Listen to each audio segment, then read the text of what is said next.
Yesaya 58 ayat 8-12. Benar dan kebenaran adalah kata kunci bagi semua orang untuk bisa hidup dalam kebaikan dan kebahagiaan. Hidup benar atau melakukan yang benar adalah jalan mewujudkan hidup yang diberkati. Sayangnya, kebenaran itu ibarat sebuah keping uang yang punya dua sisi. Sisi keping pertama adalah paksaan, dan sisi yang kedua adalah kerelaan. Sejak kecil, kita diajar untuk melakukan hal yang benar sesuai perintah dan kewajiban. Sayangnya, tidak semuanya lancar jaya. Karena itu, diberlakukanlah pendekatan hukum yang isinya tidak lain adalah ancaman hukuman yang memaksa orang untuk tunduk dan patuh melakukan perintah demi kebenaran. Hukum yang memaksa dan ancaman yang menakutkan adalah sisi gelap dari kebenaran yang paling tertua. Dan hingga kini, hal itu berkuasa untuk menegakkan kebenaran itu. Mulai dari pemerintah, perusahaan, sekolah, hingga keluarga. Mempergunakan hukum sebagai cara untuk menegakkan kebenaran. Perjanjian Lama mengajarkan kebenaran Allah melalui hukum Taurat. Umat Allah diajar hidup benar dengan mematuhi perintah Allah. Sekalipun berkat demi berkat sudah diberikan Allah, namun umat Israel kesulitan untuk bisa menegakkan kebenaran Allah dalam jangka panjang. Parahnya lagi, mereka kemudian berlaku munafik, alias berlaku seolah-olah telah melakukan kebenaran Allah, namun sebenarnya kepalsuan. Sejarah mencatat bahwa Allah akhirnya tidak tahan dengan kepalsuan dan sikap cuek umat Israel, sehingga vonis pun dijatuhkan. Israel dihukum, Yerusalem rumah mereka dihancurkan, mereka diusir dan menjadi tawanan di negeri Babel. Hukuman ini sudah masuk kategori sangat berat, karena telah merusak potret diri orang Israel sebagai potret kaum terpilih dan umat terang menjadi potret orang-orang kalah yang bernasib sial. Saat Israel dihukum Allah, tak ada lagi gambar terang pada potret diri mereka. Ibarat seorang yang bukan cuma divonis masuk penjara, tapi rumah, hartanya, kehormatan, dan kedudukannya pun disita, dan ia harus kehilangan segalanya. Pertanyaannya kini, bagaimana memulihkan kembali hidup sang terpidana itu? Bagaimana membangun kembali gambar terang dari potret orang-orang kalah yang terhukum? Apakah ada jaminan bahwa mereka bisa melakukan kebenaran dengan mematuhi hukum lagi? Fakta mengatakan bahwa tidak semua orang yang sudah selesai menjalani hukumannya bisa sadar dan mau melakukan kebenaran atas dasar hukum. Sementara itu, tak bisa dipungkiri bahwa efek penghukuman ternyata telah menghancurkan hidup itu sendiri dengan ratapan dan duka cita. Itulah renungan sejarah Israel. Sejarah Israel itu seperti seorang anak yang bandel yang berulang kali kena hukuman dari yang ringan sampai yang terberat.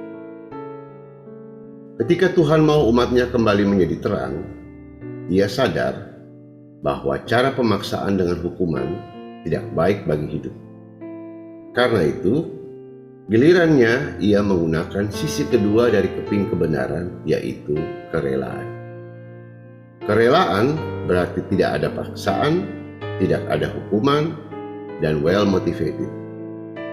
Pertanyaannya kini, apa dan bagaimana caranya membuat orang mau melakukan suatu perintah, suatu kebenaran dengan hati yang rela? Sebuah tindakan kerelaan hanya bisa terjadi jika tindakan itu dilakukan sebagai wujud berterima kasih atau bersyukur atas sebuah pemberian. Itu berarti prasyarat sebuah kerelaan adalah harus ada sebuah pemberian yang bermakna sukacita besar. Harus ada sebuah pemberian yang melahirkan kerelaan. Sukacita yang melahirkan kerelaan itu seperti ketika Anda menerima bonus besar dari kantor, sehingga Anda tanpa beban, tanpa paksaan, tiba-tiba spontan mau menolong orang lain. Misalkan memberi tips tambahan kepada office boy atau kepada driver Gojek dan sebagainya. Kerelaan adalah reaksi atas sebuah pemberian atau sebuah jaminan atau sebuah rewards yang mendatangkan sukacita. Ketika hati bersuka dan jiwa bersyukur, orang akan melakukan hal yang benar tanpa terbeban atau tanpa terpaksa. Inilah konsep baru tentang hubungan Allah dengan umatnya yang terselubung di dalam narasi kitab Yesaya. Dalam konsep baru ini, tidak ada lagi pemaksaan atas nama hukum Allah, melainkan kerelaan melakukan kebenaran sebagai syukur atas karunia Tuhan. Pertanyaannya kini, apakah karunia terbesar Allah yang bisa melahirkan jiwa kerelaan umat untuk melakukan kebenaran Allah? Saat narasi kitab Yesaya diberitakan, sangat sulit membayangkan bagaimana orang-orang yang tadinya munafik dan hidup palsu di hadapan Allah bisa diubah menjadi orang-orang benar dan saleh, yang jujur melakukan kehendak Allah untuk menjadi terang. Namun kekhawatiran ini menjadi sirna sejak Allah memutuskan memberikan karunia terbesar bagi dunia, yakni Yesus putranya. Mengapa demikian? Yang pertama,